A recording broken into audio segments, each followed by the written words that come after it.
नमः श्रुत्वा पुनर्राज्ञे प्रवक्ष्यामि शुद्धमामृततमः पुरातोलकामुखो नाम महामतिः। अंदर वाले जो प्राचीन समय में उसमें चमचा एक उल्का मुख नाम का राजा था। वह राजा जितेंद्रिय सत्यवादी और प्रतिदिन मंदिरों में जाकर गरीबों को, ब्राह्मणों को, साधु संत महात्माओं को दान दक्षिणा देता था।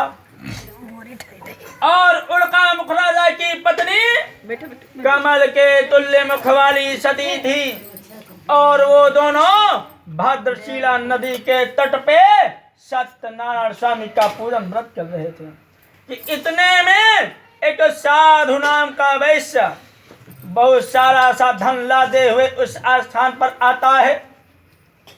नौका को नदी के तट पे खड़ी करके राजा के पास जाकर बैठ जाता है। कथा संपन्न होने के बाद में वो हाथ जोड़कर पूछता है, हे राजन, आप ये किसका पूजन कर रहे थे? इस पूजन का क्या अर्थ है? अरे आज तो राजा महाराजा हैं, आपके पास में किस चीज की कमी है? आपके पास में धन दौलत राज्य सब कुछ तो है। उल्का मुख राजा ने कहा, हे साधु बनिया, ये मैं सत्यनारायण स्वामी का पूजन व्रत कर रहा हूँ। मेरे पास में धन है, दौलत है, राज्य है, महल है, लेकिन मेरे पास में कोई संतान नहीं है।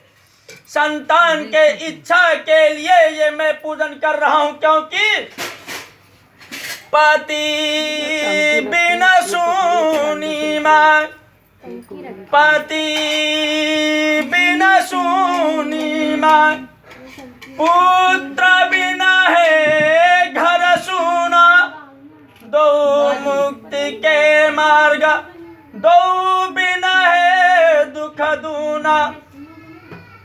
जिस प्रकार से स्त्री की मांग पति के बगैर सूनी रहती है, ठीक उसी प्रकार से घर चाहे जितना बड़ा हो, उस घर में चाहे जितना सोना चांदी हीरा जवाहरात भरा हो, अगर उस घर में कोई संतान नहीं है, कोई बालक नहीं है, तो घर सूना रहता है। और यही दो मुक्ति के मार्ग हैं। अगर ये दो नहीं रहते हैं तो दुख दूना हो जाता है, अर्थात जीवन बहुत संघर्षमयी हो जाता है। साधु बनिया ने कहा, हे राजन, सारा विधान बताने की कृपा करें। मेरे भी कोई संतान नहीं है, मैं भी इस पूजन व्रत को अवश्य करूंगा। सारा विधान जानकर साधु बनिया अपने घर पे पहुंचता है और अपनी धर्मपत्नी लीलावती से बताया। लीलावती ने कहा, अरे स्वामी, ये तो बहुत ही अच्छे विचार हैं आपके, कल प्रातः काल ही पूजन व्रत को किया जाएगा। साधु बनिया ने कहा, अभी व्यर्थ में क्यों धन नष्ट करोगी? जब हमें कोई संतान की प्राप्ति होगी तब ये पूजन व्रत किया जाएगा, चाहे वो लड़का हो या फिर लड़की हो। लीलावती चुप हो जाती है। भगवान के प्रसाद से, भगवान के आशीर्वाद से लीलावती गर्भवती हुई और ठीक 9 महीने बाद उनको कन्या उत्पन्न हुई। लीलावती गर्भणी स भवतस्य भार्या सप्तप्रसादत्तः 10वें मासी वे तस्याः कन्या रत्नमाजत। दिने दिने सावावृधे शुक्ल पक्षे यथा शशि नाम्ना कलावती चेति तन्नामकरणं कृतम्। ठीक 9 महीने बाद लीलावती को कन्या होती है और वो कन्या बहुत ही सुंदर थी। वो दिन दिन इस प्रकार से बढ़ने लगी जैसे कि शुक्ला पक्ष का चंद्रमा बढ़ता है। कल कल बढ़ने के कारण से विद्वान लोगों ने उसका नाम कलावती रख दिया। लीलावती ने कहा, अरे स्वामी, आपने संकल्प किया था कि जब हमें कोई संतान की प्राप्ति होगी तब सत्यनारायण स्वामी का पूजन और व्रत करेंगे। क्या आप अपना वो संकल्प भूल गए हैं? साधुवरिया ने कहा नहीं, ऐसी बात नहीं है, मुझे याद है, लेकिन इस कन्या की बरही छठी में बहुत सा धन खर्च हो चुका है, इसलिए इस कन्या के विवाह के समय अवश्य ये पूजन व्रत किया जाएगा। भगवान के आशीर्वाद से कलावती कल बढ़ती हुई अल्पकाल में अपने पिता के घर में सयानी हो जाती है। अर्थात देखते थोड़े ही समय में कलावती विवाह के योग्य हो जाती है। साधुवनिया ने सिपाहियों को आदेश दिया, जाओ मेरी कन्या के लिए कोई एक अच्छा सा वर देख कर आओ। दूत लोग कंचन नगर को गए और वहां से वापस आए। साधुवनिया से बताया कि कंचन नगर में एक बहुत ही अच्छा लड़का है, सुशील है, शिक्षित है, उनके पिताजी का बहुत बड़ा कारोबार है, चारों दिशाओं में उन लोगों का नाम है। इस प्रकार से सिपाहियों के मुख से ऐसा सुनकर साधुवनिया ने अपनी पुत्री का विवाह उसी वैश्य पुत्र के साथ में कर दिया। परंतु दुर्भाग्यवश सत्यनारायण स्वामी का पूजन व्रत करना भूल जाता है और अपने दामाद को साथ लेकर रत्नासरपुर नगर में पहुंचकर व्यापार करने लगता है। भगवान साधुवनिया को श्राप दे देते हैं कि जिस प्रकार से तूने मेरे पूजन को बारंबार ठुकराया है, ठीक उसी प्रकार से तुझे भी ठोकरे अवश्य प्राप्त होंगे। अब भगवान श्राप देने के बाद में श्राप को पूरा करने के लिए उपाय क्या करते हैं? रत्नासरपुर नगर के जो राजा थे वो राजा चंद्रकेत थे। एक रात्रि में राजा चंद्रकेत के महल में दो चोर चोरी करके भाग रहे थे। उनके पीछे पीछे सिपाही भी लग जाते हैं और जब चोर लोग समझते हैं कि अब हम लोग पकड़ जाएंगे, तो जहां पर ये ससुर और दामाद सोए हुए थे वहीं पर धन रखकर वो दोनों छिप जाते हैं और सिपाही लोग उन्हीं दोनों को चोर समझकर बंदी बनाकर राजा के सामने ले आते हैं। और राजा चंद्र के जो भी फैसला करते थे बहुत ही सोच समझकर करते थे, कभी भी अन्याय नहीं करते थे।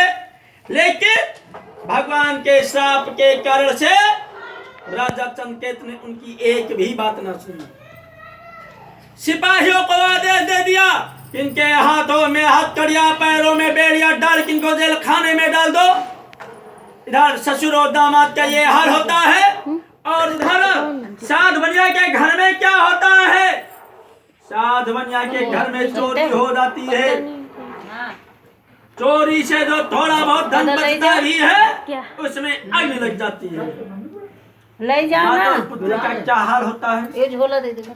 धन ही न फटे चिथड़े कपड़े, धन ही न फटे चिथड़े कपड़े, लिपटा यति भूख कुपीड़ित दीना, फिरती इति ते उदिते कवि चंचल, मान बिना अरुचित मनीना, जन जन की सुनती फटकार तथा, जन जन की सुनती फटकार तथा, सहती अपना उरुदा बकुलीना, अपनी गति पे पछतात सदा, मन सोचत क्यों विधि ने सुख छीना। धन से हीन हो गई, रहने के लिए घर नहीं है, खाने के लिए अन्न नहीं है, पहनने के लिए वस्त्र नहीं है, तन पे फटे चिथड़े कपड़े बचे हैं, घर घर भिक्षा मांगती हैं। जन जन की फटकार सुनती हैं। माता और पुत्री अपने मन में विचार कर रही हैं, कौन सा ऐसा पाप हो गया, कौन सा ऐसा अपराध हो गया जो कि सारा सुख छिन गया। एक दिन की बात है, कलावती घर से भिक्षा के लिए निकलती है, लेकिन जिस घर पे पहुंचती उस घर का दरवाजा बंद हो जाता, गेट बंद हो जाता। धीरे धीरे सायंकाल हो जाता है। वो खाली हाथ घर वापस आ रही थी। रास्ते में एक ब्राह्मण का घर पड़ता है और उस घर में सत्यनारायण स्वामी का पूजन व्रत हो रहा था। कलावती वहीं पर बैठ जाती है। प्रसाद वितरण होता है, कलावती को भी प्रसाद मिलता है। थोड़ा प्रसाद खाती है, जल पीती है और थोड़ा सा अपने माँ के लिए बांध लेती है। बहुत रात्रि बीतने पर जब वो घर पहुंचती है तब उसकी माँ लीलावती क्रोध करके बोली, अरे बेटी, इतनी रात्रि बीत गई, तू कहाँ घूम रही थी?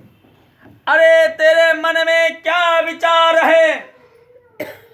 साधु अड़िक अरु पंडित, साधु अड़िक अरु पंडित, घूमई पावहि मान, नीति कहत अबला फिर पावहि अति अपमान।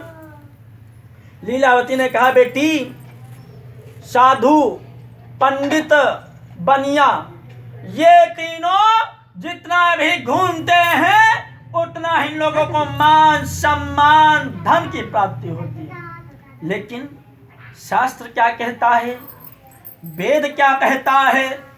अगर घर की लड़कियां रात्रि में घूमती हैं तो उनका और उनके परिवार वालों का अपमान होता है। इसलिए लड़कियों को रात्रि में घूमना नहीं चाहिए। माँ की बात सुनकर कलावती रोने लगती है।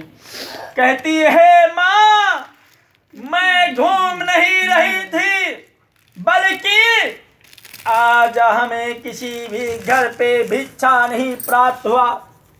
जब मैं वापस आ रही थी तब एक ब्राह्मण के घर पे सत्यनारायण स्वामी का पूजन व्रत हो रहा था, वहीं पर बैठ गई थी। आपके लिए भी प्रसाद लेकर आई हूं और मैं भी इस पूजन व्रत को करूंगी। लीलावती ने कहा, अरे बेटी, ये तो बहुत ही अच्छे विचार है, कल प्रातः काल ही पूजन किया जाएगा।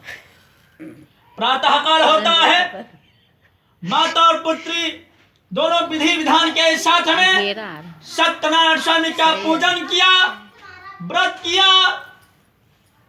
और भगवान से क्षमा प्रार्थना मांगी। हे प्रभु, मेरे दामाद से, मेरे पति से जो कुछ भी गलती हो गई हो उसे क्षमा करे, जल्द से जल्द उन्हें घर भेजें। पूजा व्रत तो भगवान प्रसन्न हो जाते हैं। और रात्रि में राजा चंद्रकेत को स्वप्न दिया, हे राजा चंद्रकेत, आपने अपने जेल खाने में 2 साधु बनिया को चोर समझकर बंद कर रखा है। वो दोनों चोर नहीं है, बल्कि वो दोनों बनिया हैं। आके राज्य में व्यापार के लिए आए हुए थे, लेकिन आपने चोर समझकर जेल खाने में बंद कर रखा है। प्रातः काल होते ही उन दोनों को छोड़ देना और जितना भी धन छीना है उनको वापस कर देना। अगर तुमने ऐसा नहीं किया तब मैं तुम्हारा धन, दौलत और राज्य सब कुछ नष्ट कर दूंगा। प्रातः काल होता है, राजा दरबार में बैठते हैं, सभा बुलाते हैं और रात्रि का देखा हुआ सपना सभा में बताते हैं। और सभा में विराजमान विद्वान लोगों ने कहा कि ये स्वप्न तो सत्य प्रतीत होता है, क्योंकि ये स्वप्न तो ब्रह्म मुहूर्त का है और ब्रह्म मुहूर्त का स्वप्न सत्य होता है। इसलिए स्वप्न का आदेश का पालन करना चाहिए। तुरंत सिपाहियों को आदेश दिया, जाओ उन दोनों साधु बनिया को मेरे सामने लेकर आओ। सिपाही लोग जाते हैं, दोनों ससुर दामाद को लेकर आते हैं। राजा उनके हथकड़ियां कटवाते हैं, बेड़ियां कटवाते हैं, नाई को बुलाकर उनके बाल बनवाते हैं और नए नए वस्त्र पहनाए। जितना भी धन छीना था उसका दूना कर उन्हें वापस कर दिया और उन दोनों को आदेश दे दिया कि अब आप लोग अपने राज्य को जाएं। आप लोगों को जो कुछ भी कष्ट प्राप्त हुआ है उसका कारण देव है, मैं नहीं। इति श्री स्कंद पुराणे रेवाखंडे श्री सत्यनारायण व्रत ग्रंथ तृतीयो अध्याय। बोल श्री सत्यनारायण